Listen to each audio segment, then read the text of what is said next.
what happened before the Iran strikes. How did the US, actually the US, it seems, did offer a deal. The US pushed for last-minute diplomacy. This is, of course, all coming in from the US side. I'm sure the Iranians have their own point of view. There was civil nuclear fuel that was offered to to Iran by the US. The US also proposed a 10-year enrichment moratorium. A final US offer was put to Iran. Trump's team was there. It was being led by Steve Witkoff and Jared Kushner, as we know. Trump's team warned that if you don't take the deal, if you fail to take the deal, then there will be repercussions. There was a threat of military action, but it seems the Iranians rejected what was put to them. So essentially, the talks fail on Thursday night, and on Saturday is when we see the strikes begin. But US officials are denying that the Geneva talks were a ruse. They are saying that they made a final offer, a 10-year enrichment moratorium, plus US supplied civil nuclear fuel, but the Iranians were simply not willing to accept it. I do want to come to my guests on that as well. I hope, General Dhillon, you can hear us well. But for the moment, I want to go across to Sagarika, who's getting us the latest pictures that are emerging from the conflict. Sagarika, it's over to you, please. Shreya, in the time of war, info warfare also plays a huge role, and that is why we are seeing how the United States of America and Israel, they are now putting out videos of to detail what happened in the first 24 hours of Operation Epic Fury. In the latest photo dump, and I'm using this term because that's what people on social media call it. In the latest, they've released pictures of USS Gerald R. Ford CVN-78, which is the world's largest aircraft carrier, and it is in fight with US forces supporting Operation Epic Fury, launching the aircraft from the Eastern Mediterranean Sea. And this has just been posted by US's Central Command.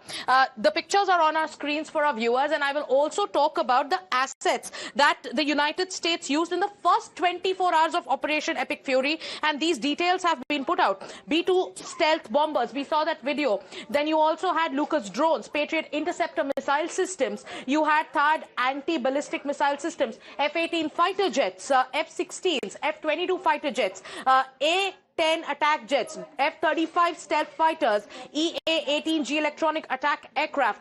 Then there were airborne early warning and control aircraft, airborne communication relay. This is the kind of assets that the US employed in the first 24 hours of Operation Fury. And in the latest, we're getting to know that apart from the B-2 stealth bombers, United States also used the USS Gerald R. Ford, the world's largest aircraft carrier, and it is in fight with US forces. It is supporting Operation Epic Fury, and they've launched this aircraft from the Eastern Mediterranean Sea. It's over to you, Shreya. Thank you so much, Sagarika. Sagarika keeping a track of all the visuals that are coming in and the information warfare as it is playing out. We'll keep going back to her through this broadcast. General Dhillon, I hope you can hear me. And if you can, I hope your line is clear as well. Would you want to weigh in on information that is now emerging that it was not multiple strikes that killed the entire top leadership of Iran? It was actually one single strike at one compound early on Saturday morning. Again, as I said, I think Sushant has pointed out to that, Commander Jaitley has pointed out to that. It's fairly baffling that Iran, which takes the security, at least of the Ayatollah, very seriously, would slip up in the manner that they did.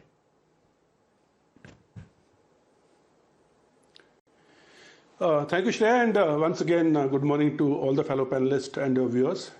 See, we have to look at the events building up to this strike. Last 3-4 days, the Oman, which was playing the mediator, was making statements in Oman, and the previous evening, statement was made by Oman from the American soil that Iran is ready to go all the way, and Iran is ready to accept all the terms and conditions, and we will try and get the peace together. Now, with this thing in mind, then I don't agree with the theory that some mole coordinated this whole meeting and got all of them together. I would like to believe when the Supreme Leader calls for a meeting, everyone comes. And the mole is aware of this meeting. And the mole gives out the latlongs. This is where the meeting is happening. And this is the time of the meeting. And this is the time of the meeting. And this single strike has to be understood.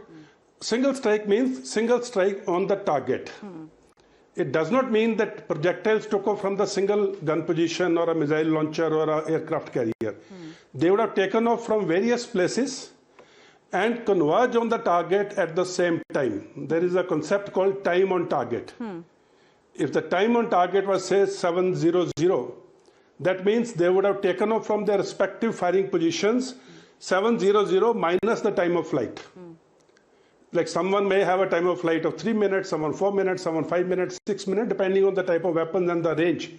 But they would converge on the target so that the target doesn't get time to react. And this will also ensure when the projectiles are coming from different directions, they cannot be intercepted, all of them. Someone will go through.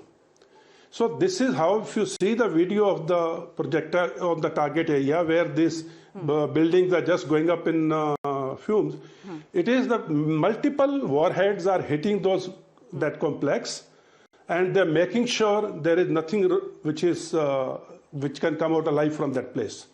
So I think Americans build it up. They were prepared for it at a short notice, and the meeting was called by the Supreme Leader.